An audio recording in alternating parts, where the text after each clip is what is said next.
छोड़ो ना शेफाली, ये बेकार की मरने मारने की बातें। काफी देर से वेट कर रही थी ना तुम, और वैसे भी तुम्हारी ये जो वर्दी है ना, इसमें बहुत गर्मी होती है। एक काम करो, आराम से बटन वटन खोलो और पांव पसार कर बैठ जाओ। ये हमारा पर्सनल कैबिन है, ना ही तो यहाँ कोई सीसीटीवी कैमरा है और ना ही कोई कार्यकर्ता आता है। ये रमा है, और जो हमारे करीब रहता है उसकी तरक्की और तबादला दोनों बड़े आराम से हो जाता है। तुम भी आकर बैठ के देखो ना, कितना मजा आता है जिंदगी का।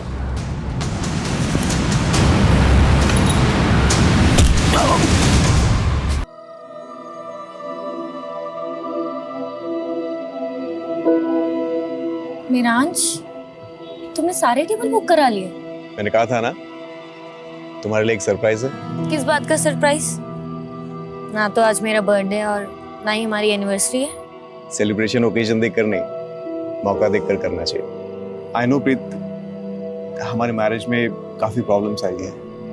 मैं हमेशा अपने काम में बिजी रहा, और जब तुम तकलीफ में थी मैं तुम्हें समय नहीं दे पाया।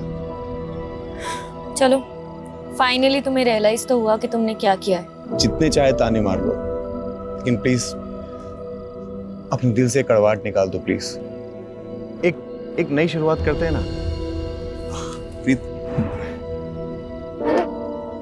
प्लीज प्रीत, हमारे रिलेशनशिप को एक और मौका देते हैं ना प्लीज। क्या कहती हो? हाँ, कहती हूँ।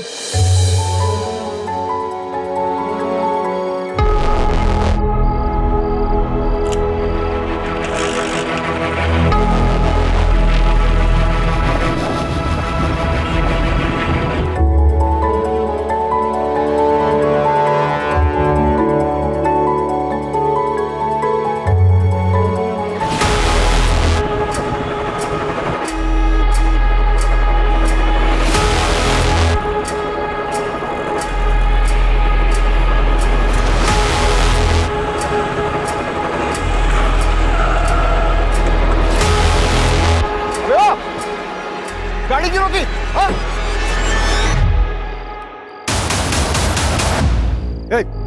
क्या नीचे रख।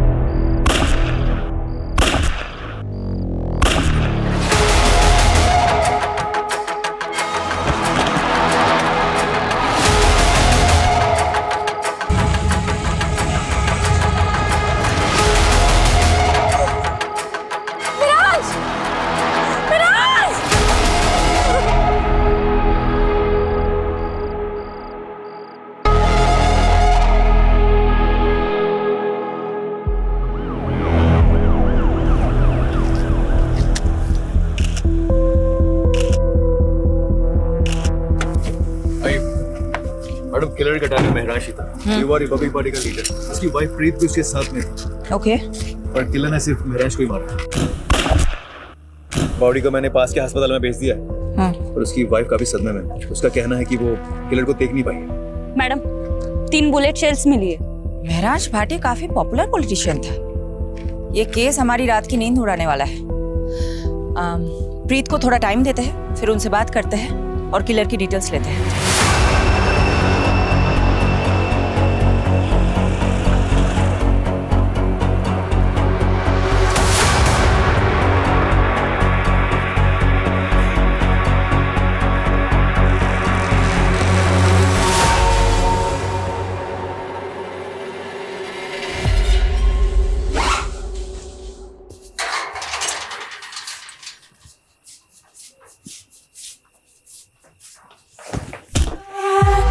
लवली दी, बैग लेके किथे जा रही हो?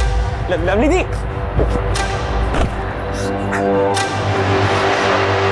पापा जी, लवली दी भाग रहे, छेती आओ। लवली रुक जाओ, लवली जैसे भाग, हम ज्यादा दूर नहीं गई होगी। चल।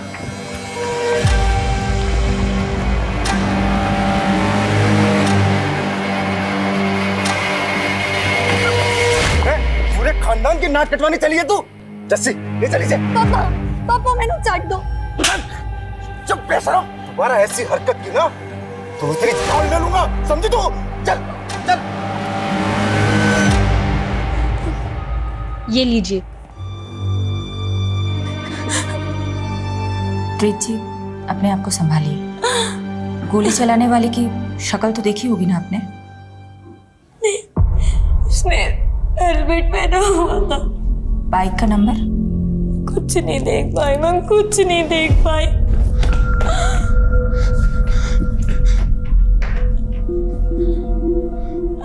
कुछ पता चला महराज का? बने संभाल। मैडम, मैं लोकेश, महराज का दोस्त, और ये बनी प्रीत का भाई। महराज हमेशा से समाज से ताल्लुक था और अपने से ज्यादा दूसरों की फिक्र करता था। सही कह रहे हैं मैडम लोकेश जी जी तो बहुत सही आदमी थे। इस वक्त आप लोग बहुत ज़्यादा शौक में हैं, लेकिन देखिए इस केस को हमें as soon as possible solve करना है, किलर को पकड़ना है। इसलिए महराज जी से जुड़ी कोई भी बात, वो चाहे पॉलिटिकल हो या पर्सनल, इस केस के साथ जिसका कनेक्शन हो सकता है, हमें बताने में प्लीज़ देर मत कीजिएगा। प्रीत प्रीत देख, मैं जानता कि ठीक टाइम नहीं है, पर मैं क्या करूं। जिया जी के अंतिम संस्कार के लिए मुझे थोड़े पैसे चाहिए थे। तू तो मेरे हालात जानती है। कितने पैसे चाहिए? ये कोई 5-1 लाख। वो देख, जिया जी लोकल हीरो थे यार, हजारों फॉलोअर्स थे उनके। अब सिर्फ घर में पूजा पाठ करने से तो नहीं चलेगा, एक आज सभा का आयोजन तो करना पड़ेगा ना। प्रीत जी की गाड़ी आ गई। मैम, आपके पति की मौत राजनीतिक षड्यंत्र के कारण हुई है। क्या आप अब राजनीतिक में कदम रखेंगी क्या? मैम बताइए मैम, प्लीज। Ma'am hello.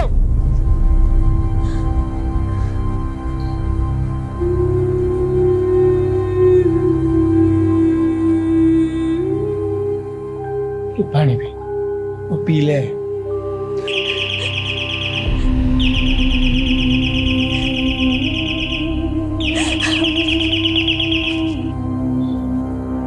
नहीं आएगा आपका महराज, कितनी भी घंटी बजा लो।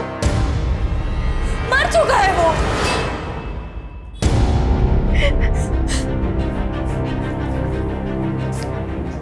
नहीं।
हाँ जर्सी।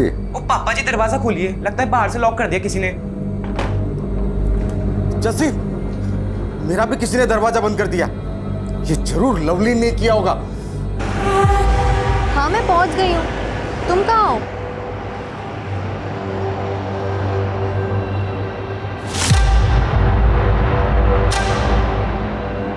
इतना टाइम क्यों लगाया? ओए सूरजमुखी, प्यार का पहला खत लिखने में वक्त तो लगता है ना।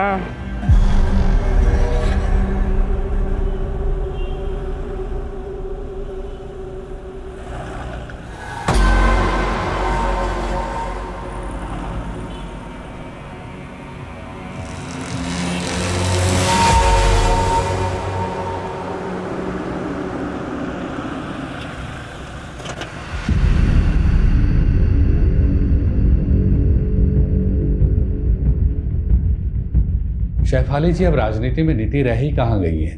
बस सबको राज करना है और सत्ता पाने के लिए कोई कुछ भी कर सकता है। त्रिपाठी जी, कोई कौन हो सकता है, कुछ बता सकते हैं आप? देखिए, हमारी पार्टी अगले चुनाव में राजेंद्र के खिलाफ महराज को चुनाव में खड़ा करने वाली थी। आप तो जानते ही हैं, पूरे शहर में राजेंद्र से ज्यादा महराज का बोलबाला था। यूथ पर पकड़ थी उसकी, सोशल मीडिया पर लाखों फॉलोवर थे। अब महराज तो रहा नहीं, तो फायदा राजेंद्र को ही हुआ। हमने मारा महरांश को, सबूत है क्या? 7 साल पहले इसी तरह नागेश्वर राव का मर्डर हुआ था। वो भी आपके खिलाफ इलेक्शन में खड़ा होने वाला था, तब भी आपका ही नाम उछला था।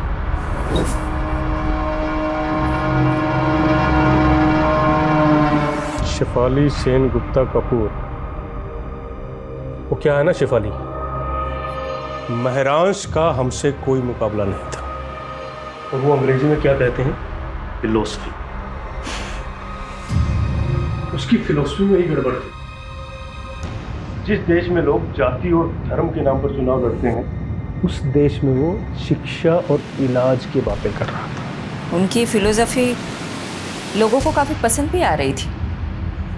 कहीं इसलिए आपने उसे गोली तो नहीं मरवा दी? एक काम करो शेफाली, पहले सबूत लेकर आओ और फिर हमें गिरफ्तार करो। छोड़ो ना शेफाली, ये बेकार की मरने मारने की बातें। काफी देर से वेट कर रही थी ना तुम, और वैसे भी तुम्हारी ये जो वर्दी है ना, इसमें बहुत गर्मी होती है। एक काम करो, आराम से बटन वटन खोलो और पांव पसार कर बैठ जाओ। ये हमारा पर्सनल कैबिन है, ना ही तो यहाँ कोई सीसीटीवी कैमरा है और ना ही कोई कार्यकर्ता आता है। ये रमा है, और जो हमारे करीब रहता है उसकी तरक्की और तबादला दोनों बड़े आराम से हो जाता है। तुम भी आकर बैठ के देखो ना, कितना मजा आता है जिंदगी का।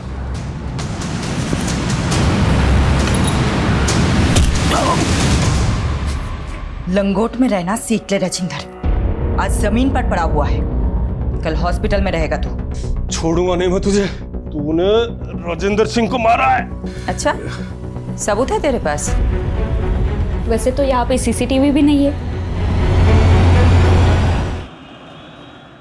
महरांश पढ़ाई में अव्वल था, यूपीएससी क्लियर की और आईपीएस की ट्रेनिंग छोड़ के राजनीति में लग गया। हमारे मोहल्ले में सब यही एग्जाम्पल देते थे कि बनना है तो महरांश जैसा बन, क्योंकि उसने जो भी फैसले लिए सब सही थे, सिवाय एक के। कौन सा फैसला? प्रीत से शादी का। क्यों, ऐसी क्या प्रॉब्लम प्रीत? सर आप ही सोचिए, एक ड्रग एडिक्ट से शादी करता है क्या वो? प्रीत ड्रग एडिक्ट है?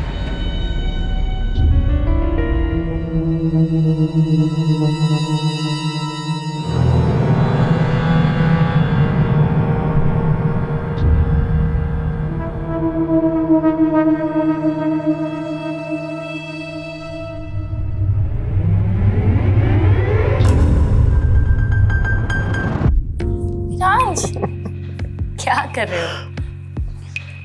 आज कोई समाज सेवा नहीं, आज पत्नी की सेवा।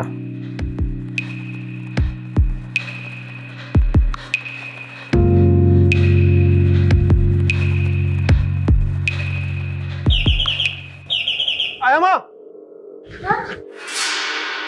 मामा क्या हुआ? इधर क्या हुआ माँ?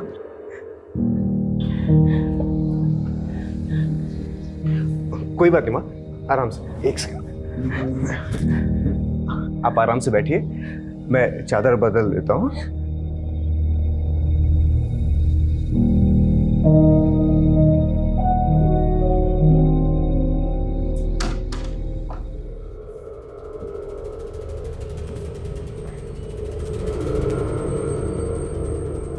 आई एम सॉरी प्रीत, वो माने। मिराज प्लीज, कोई मेहरबानी मत करो मुझ पर। अभी फिर से बेल बजेगी और तुम स्कूल के बच्चे की तरह भागते हुए जाओगे। प्रीत, ये तुम किस तरह की बातें कर रही हो? अरे मेरी माँ है वो, मेरा फर्ज बनता है उनकी देखभाल करना। और मैं तुम्हारी बीवी हूँ मेरांश, बीवी की तरफ तुम्हारा कोई फर्ज नहीं बनता? प्रीत, मैंने आज तक कभी तुमसे कुछ नहीं छुपाया। तुम पहले से जानती थी मेरी लाइफ के बारे में। बेहतर होगा तुम एक्सेप्ट करना चालू कर लो।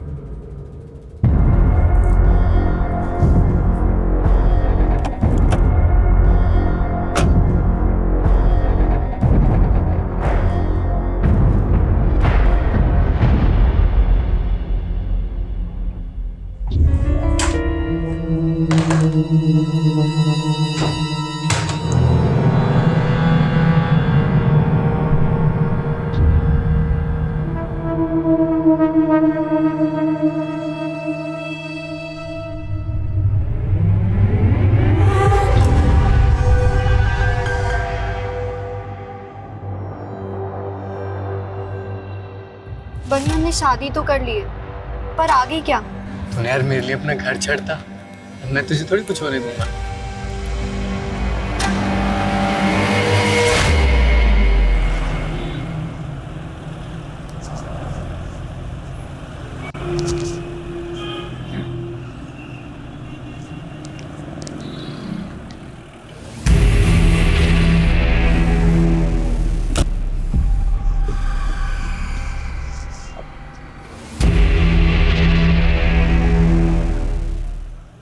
यही कार चोर है लक्खू। निकल। चलो कॉलर छोड़, चोर नहीं हूँ, गाड़ी मेरी है, चाबी खो गई थी इसलिए से खोल रहा था। तेरी ऐसी है बस। पुलिस होगी गुंडागर्दी करते हो? गुंडागर्दी मैं तुझे बताता हूँ, चला जा। अरे कहाँ लेके जा रहे हो? चल बताता हूँ, चल तेरी गाड़ी लेके आगा। यार मैडम, फॉरेंसिक ने महराज के फ़ोन और लैपटॉप से डाटा रिट्रीव कर लिया है, इसमें कॉपी है। ओके। हाँ, एक बंदा हाथ लगा, कार चोर है। कार चोर? प्रीत से तार जुड़े इस कार चोर के। चलो। क्या मैडम, एसी लगवाना चाहिए ना इंटरोगेशन रूम में? अब बोलो तो एक first class AC second hand में दिलवाओ। लखू तो एयर कंडीशन की नहीं, अपनी कंडीशन की फिक्र कर। मर्डर का चार्ज लगा है तेरे पे, वो भी एक नामी नेता का। बुरा फंसने वाला है तू। सिंगल कर रहे हो ना मैडम, सब समझता हूँ मैं ना। होल पट्टी देके डराने का फॉर्मूला ना पुराना हो गया। फूल नहीं देते हम, सीधा कूट देते हैं। अरे मैडम, मैंने ऐसा कौन सा गुनाह कर दिया कि आप लोग मुझे मर्डर के चार्ज में फंसा रहे हो? नाटक बंद कर, इसे देख और अच्छे से बता, जानता है इसे? यादव का कहना है तुम्हारा चक्कर महराज की बीवी प्रीत के साथ है।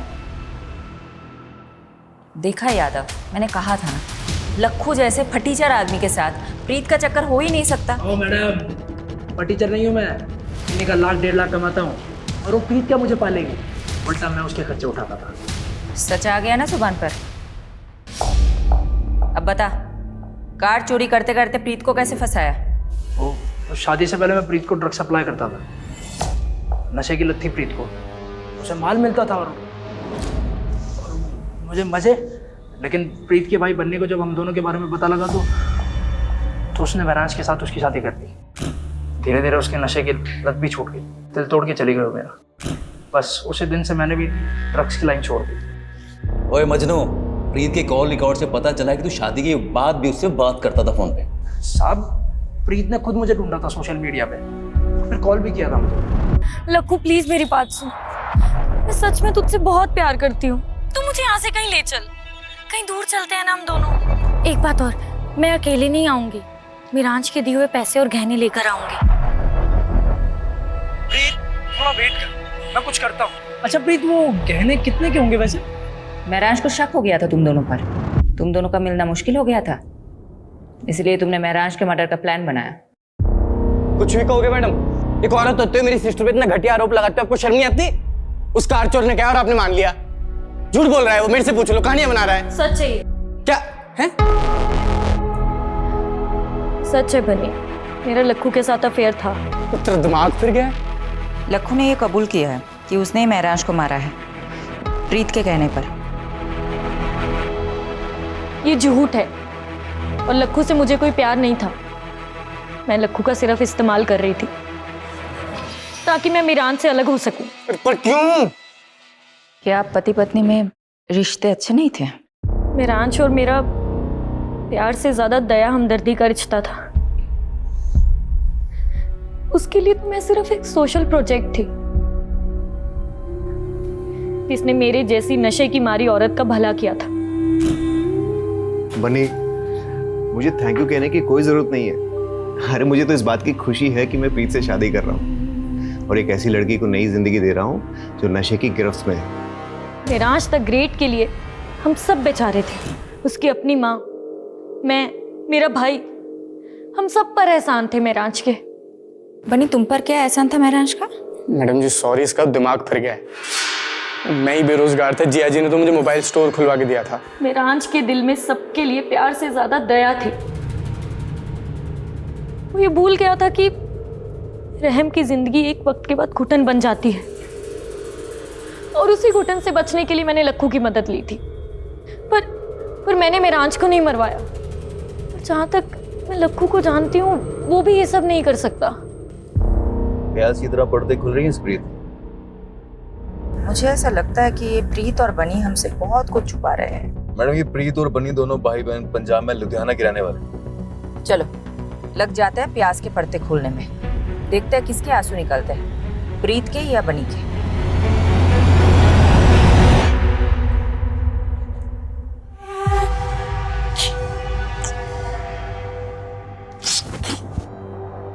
मिल गई मेरे लिए फुर्सत? मैंने तो तू मिल गई। बहुत अकेला लगता है पूरे दिन भर तुम्हारे बिना, और तुम वो इतना लेट घर आते हो। अच्छा एक बात बताओ, पूरे दिन भर मोबाइल स्टोर पे ही रहते हो या कोई और चक्कर में फंसे हो? एक बार देखना तुम इतने फ्रेश हो लेता हूँ, फिर साथ में खाना खाएंगे, है ना?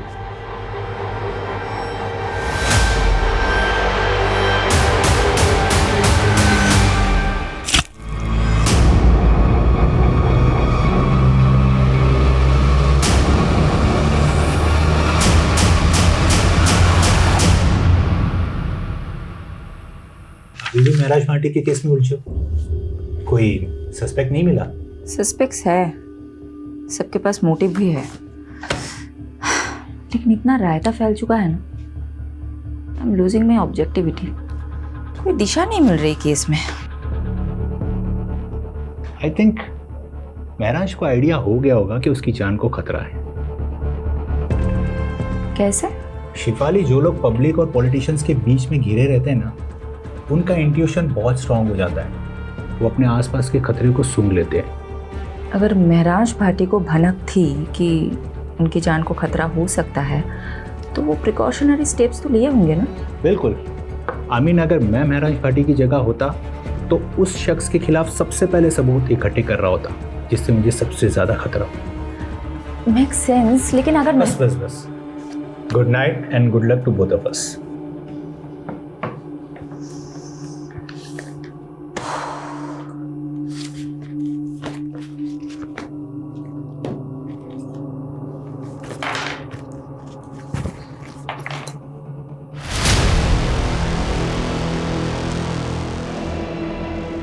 मैडम, फॉरेंसिक ने महराज के फ़ोन और लैपटॉप से डाटा रिट्रीव कर लिया है, इसमें कॉपी है।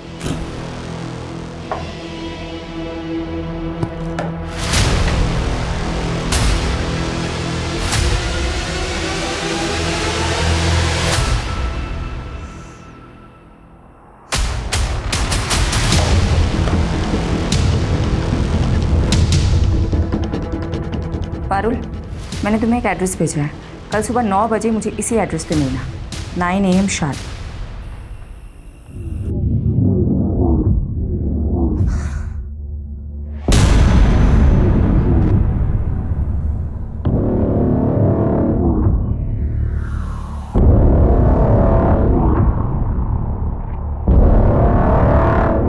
मैं आई रियली लव यू।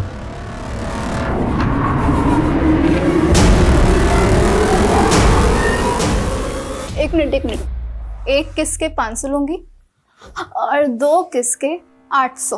क्या बात है यार, तेरा तो पूरा मेन्यू कार्ड रेडी है। और अगर तू 1000 देगा तो फिर मैं अपना टॉप भी निकाल दूंगी, और अगर 3000 तो फिर ये सारे कपड़े।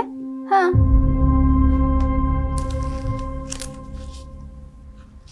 ये मेरा पर्स तेरा, तेरा पूरा मेन्यू कार्ड मेरा। मेहर, कौन है अंदर? तू यहीं रुक, मैं भी देख कर आती हूँ। क्या है? ये लड़का कौन है? पीछे हटो। कौन है? क्या कर रहा तुम्हारे कमरे में? कौन है तू? और ये पैसे? चल निकल यहां से। जा रहा है? ये क्या है? हैं? क्या ये? तुम नशा करती हो?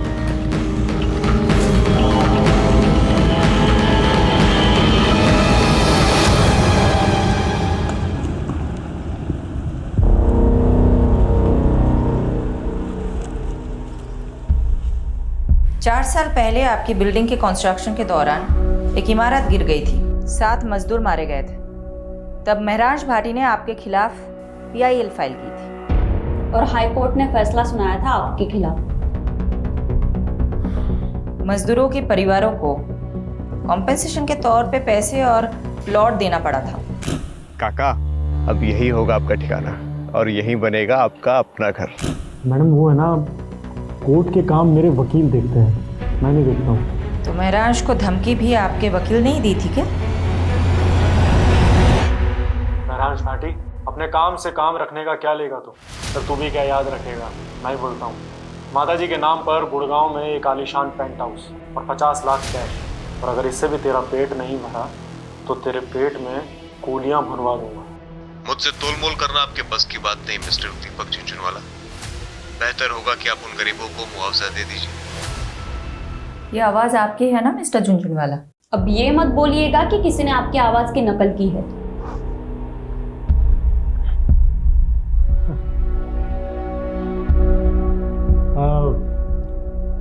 हाँ, आवाज़ तो मेरी है मैडम, मगर आप कुछ प्रूफ नहीं कर पाएंगे इससे। अब इतना कानून तो मैं भी जानता हूँ कि ये कोर्ट में audio recording as evidence admissible नहीं होती। मिस्टर झुंझुनवाला, कोर्ट तो बहुत दूर की बात है, मैं आपको डिटेल में बताती हूँ हम आपके साथ क्या करेंगे। तो तेरे घर पर तो मैं CBI और ED की रेड करवाऊंगा, बर्बाद कर दूंगा तुझे, और अगर ऐसा ना हुआ ना तो मेरा नाम झुंझुनवाला नहीं। यहाँ तेरी कोई नहीं सुनने वाला, और अब तो विटनेस भी है तेरे खिलाफ। तू तो अब गया। कौन विटनेस?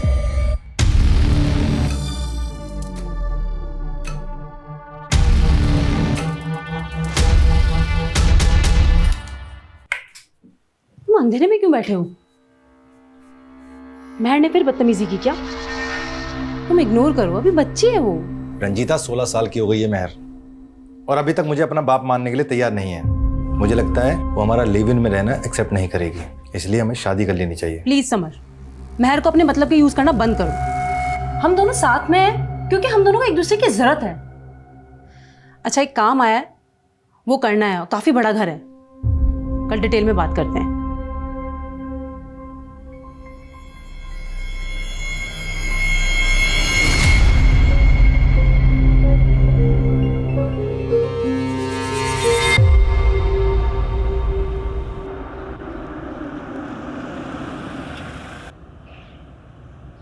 यादव जी, प्रीत ड्रग एडिक्ट थी, लेकिन रिहैब के बाद उसकी हालत में काफ़ी सुधार था। ऑन रिकॉर्ड तो उसके खिलाफ और कोई केस है नहीं, लेकिन हाँ, प्रीत के भाई बनी के खिलाफ कुछ ही टाइम पहले एक केस फाइल हुआ था।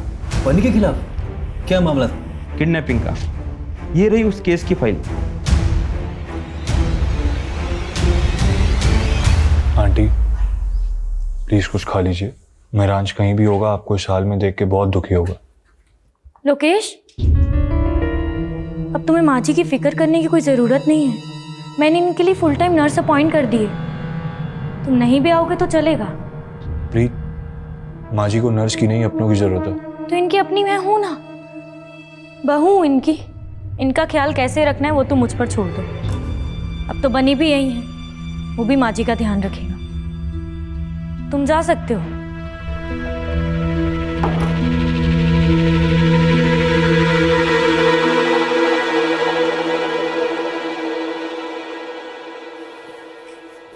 एक साल पहले लवलीन और बनी लुधियाना से भागकर दिल्ली आ गई, क्योंकि दिल्ली तो ऑब्वियस चॉइस होगी ना बनी के लिए। सोचा होगा कि दिल्ली में सेफ रहेंगे, और महराज का तो काफी नाम भी था। राइट। लेकिन ऐसा हुआ नहीं। 6 महीने तो अच्छे से गुजरे, और फिर एक दिन अचानक लवलीन का भाई उसे घर आया और चाकू से वार करके उसकी हत्या कर दी।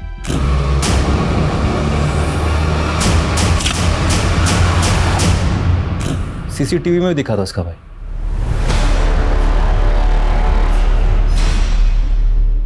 मैंने मारा है अपनी बहन लवलीन को। बहुत बड़ा पाप हो गया मुझसे, और इस पाप की सजा मैं खुद को दे रहा हूं, अपनी जान ले रहा हूं।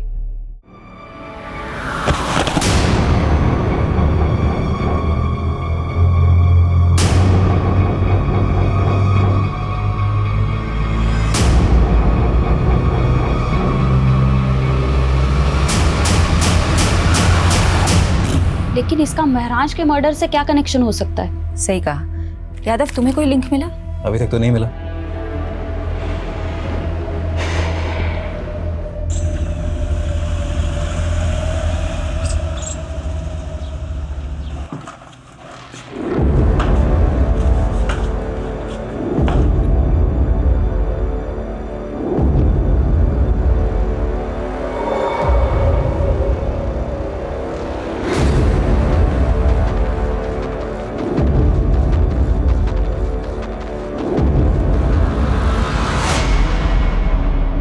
किससे मीटिंग चल रही थी? कैबिन से बाहर जाता तो कोई दिखा नहीं हमें। पीछे के दरवाजे से भेज दिया। जरूर कोई महिला रही होगी। कौन थी? राजेंद्र जी, आपकी इन्हीं हरकतों की वजह से आपकी पार्टी ने आपको टिकट नहीं दिया। टिकट से क्या होता है? महराज को भी टिकट देने वाले थे ना आप लोग। क्या हुआ? ऊपर का टिकट पहले कट गया उसको। देखिए, आज जो प्रस्ताव लेकर आए हैं उसमें आपका ही फायदा है। महराज के अलावा आपकी पार्टी के पास कोई ऐसा उम्मीदवार नहीं है जो आपको चुनाव जितवा सके।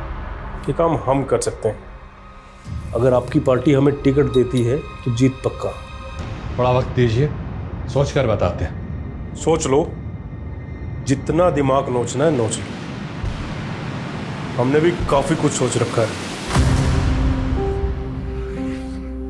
सूरज जी, गाड़ी यहीं रोक दीजिए, मैं यहीं से वॉक करके चली जाऊंगी। सोलंकी जी, आप भी घर चले जाइए, लेट हो गई। ठीक है मैम।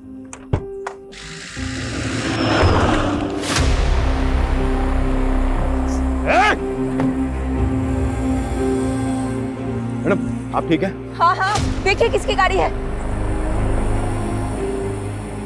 कंट्रोल रूम, एक सिल्वर कलर की कार अभी अभी गांधी रोड से गुजरी है और उस पर नंबर प्लेट भी नहीं है।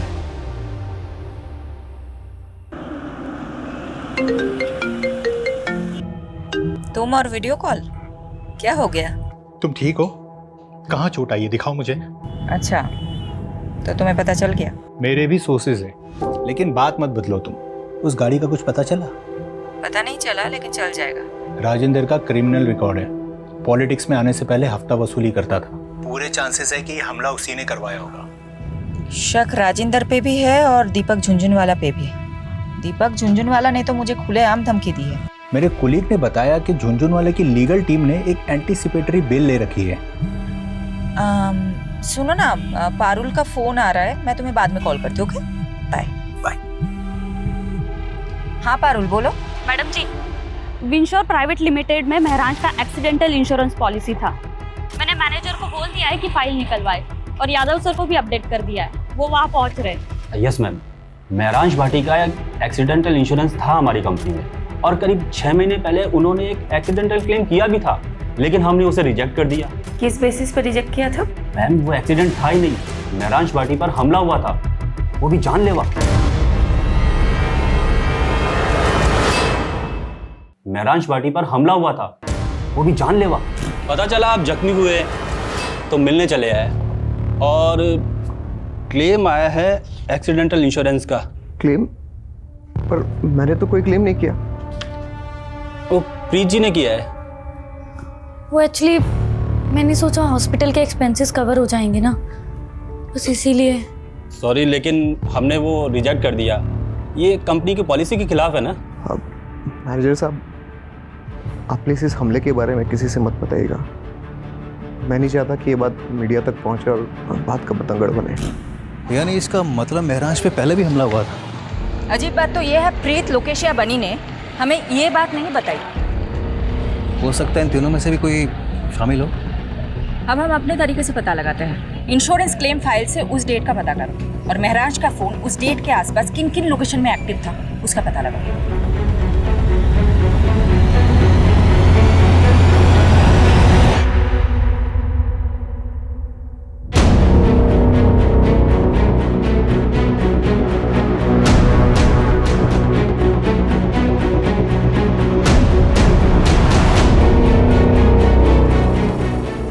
मैडम, युवा रिपब्लिक पार्टी की त्रिपाठी ने अचानक प्रेस कॉन्फ्रेंस बुलाई है कैंडिडेट का नाम अनाउंस करने के लिए।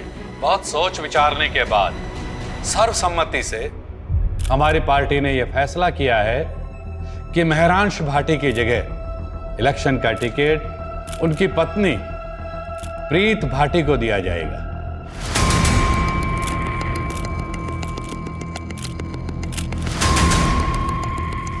त्रिपाठी जी और पार्टी के सभी वरिष्ठ सदस्यों को आभार प्रकट करती हूँ। मेरे पति महराज, उनकी ख्वाहिश थी इस शहर के लोगों की सेवा करना।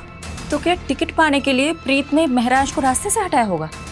साथ ही मैं दिल्ली पुलिस से भी दरख्वास्त करती कि मेरे पति महराज के कातिल को जल्द से जल्द पकड़ा जाए। और आप सब लोग हाँ यादव, कुछ मिला? मैडम एक हिस्ट्री शीटर है केदार कामरे, 4 महीने से फरार चल रहा था। तुम पहुंचो, मैं पेपर वर्क तैयार करके तुम्हें वही डायरेक्ट मिलूंगी।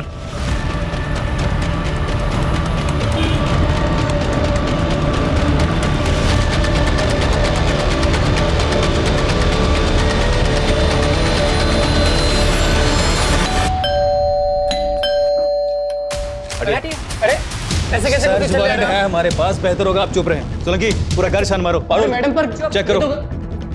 अरुण, अरे सर ऊपर कहाँ जा रहे हो आप? अबे चुप कर। अरे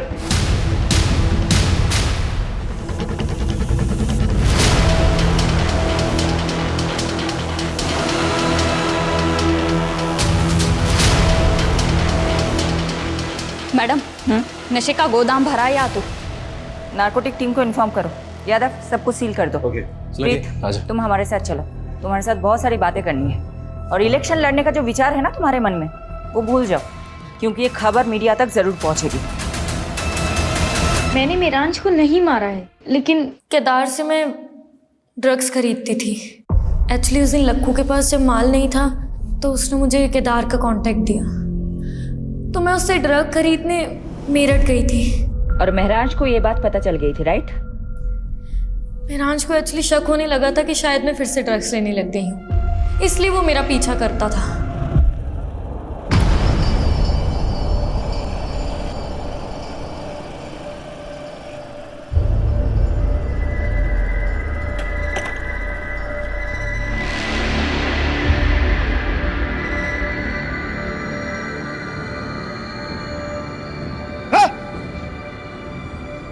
क्या हो रही? हाँ? क्या हो रही? अगर तूने प्रीत को दोबारा ड्रग्स बेचा ना, मुझसे बुरा कोई नहीं होगा, समझा? तू होगा दिल्ली का नेता और ये मेरठ है और यहाँ मेरा राज चलता है, समझा ना तू? निकल। तेरी केदार और उसके आदमियों ने महराज को बुरी तरह से मारा था, लेकिन फिर भी महराज का इरादा नहीं बदला। और तुम तंग आ गई थी। तुम्हारे नशे की लत के आगे महराज दीवार बनकर खड़ा था, इसलिए तुमने उसे मरवा दिया, राइट? ऐसा नहीं है। क्या कोई पॉलिटिशियन इस काम में शामिल था जिसने तुम्हें महराज की जगह इलेक्शन में खड़ा करने का लालच दिया था? मैंने महराज को नहीं मारा, और जहाँ बात इलेक्शन में खड़े होने की है, वो मैंने सिर्फ महराज की इच्छा पूरी करने के लिए किया। आप प्लीज मेरा यकीन कीजिए, इनफैक्ट मैं सच बोल रही हूँ। महराज जैसे आदमी में भी तुमने ऐब ही देखे, तुम पे कौन यकीन करेगा?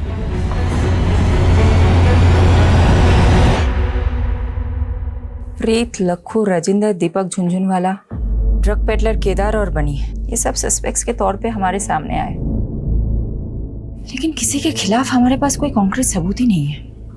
मैडम, इन सब से हमने अपने तरीके से पूछताछ की, लेकिन अभी तक कुछ भी हाथ नहीं लगा।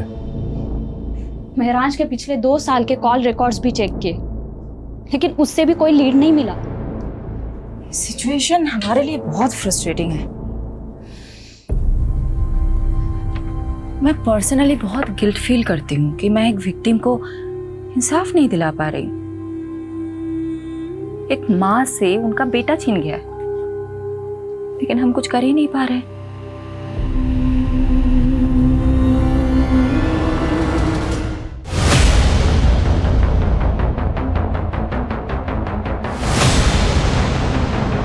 अरे मिट्टी डल गई उन सब पे, अब आपको और हमें बस आगे की सोचना चाहिए।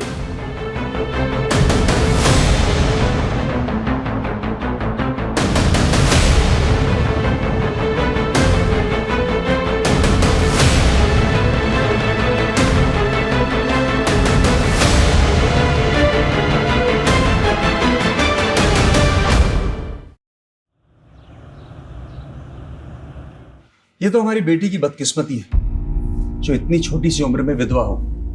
वैसे भी अकेले जिंदगी काटना बहुत ही मुश्किल काम है। वैसे भी हमारी बेटी अभी तो यंग है, इसीलिए हमने इसकी दूसरी शादी का विचार किया। और हम बहुत खुशकिस्मत हैं जो हमें इतना अच्छा लड़का मिला। मेरे भाई की भी पहली पत्नी शादी के 2 साल बाद ही गुजर गई, लेकिन मैं चाहती थी कि मेरे भाई का दोबारा घर बसे, इसलिए आज मैं बहुत खुश हूँ, और मेरी बेटी मेहर भी, कि मेरे भाई को इतनी अच्छी लड़की मिली। क्यों समर, सही कहा ना? इस बात पर एक ग्रुप सेल्फी तो बनती है। आ जाओ सब।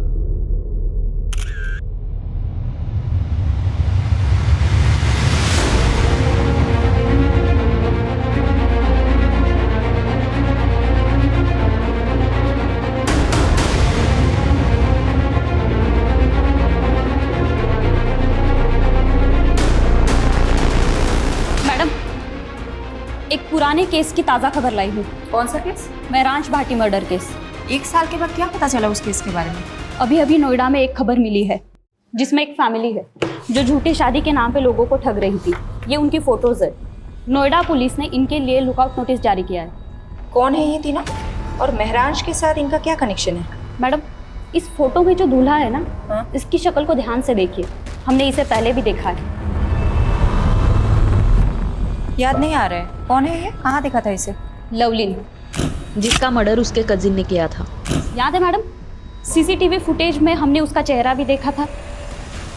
ये दूल्हा वही है, लवलीन का कजिन दलबीर। दलबीर कहीं वही तो नहीं इसने बाद में सुसाइड कर लिया था? जी हाँ सर, कुछ तो बहुत बड़ा झोल है इस केस में। यादव, पारुल, ढूंढ निकालो इन तीनों को। जी मैडम।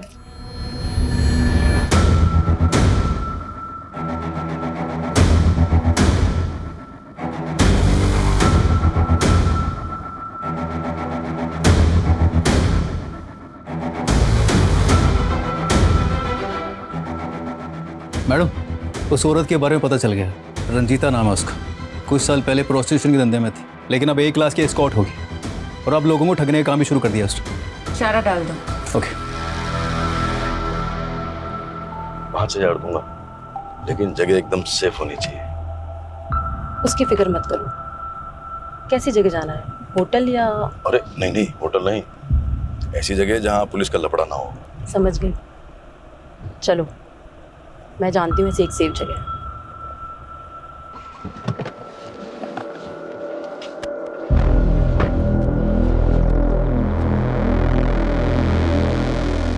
ये है मेरा घर, सबसे सेफ जगह। इससे सेफ एक जगह और है।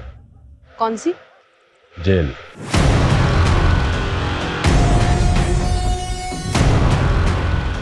अरुण,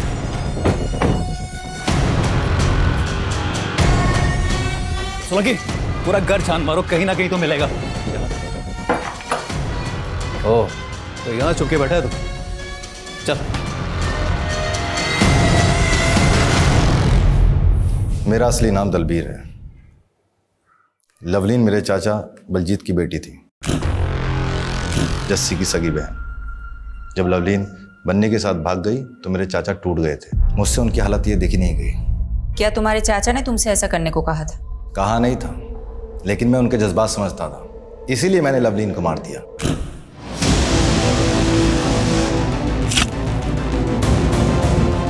और एक सुसाइड का नाटक किया ताकि आप लोगों से बच सकूं और एक नई जिंदगी शुरू कर सकूं। तुमने अपनी जगह जिस आदमी की लाश रखी थी वो कौन था? पता नहीं, कोई शराबी था, कदकाठी से मुझसे मिलता था। उसको अपने कपड़े पहनाए और ट्रक के आगे धक्का दे दिया।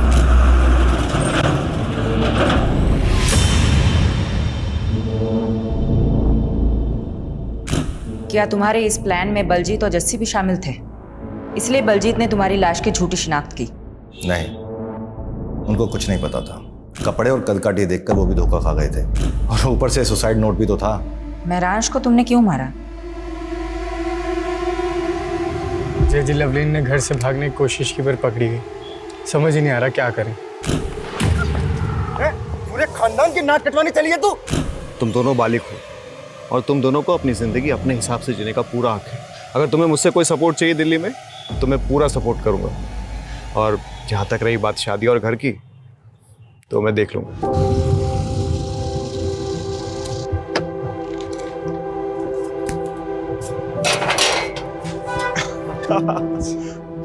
जीते रहो जीते रहो, मुबारक हो।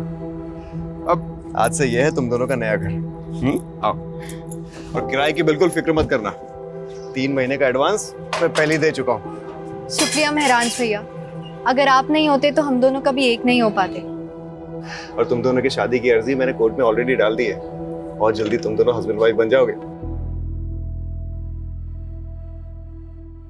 लवलीन कभी अपने प्लान में कामयाब नहीं होती अगर वो महराज उन दोनों को सपोर्ट नहीं करता। मेरे चाचा को जो दुख पहुंचा, मेरे खानदान पर जो कालिक लगी, उसका जिम्मेदार महराज था।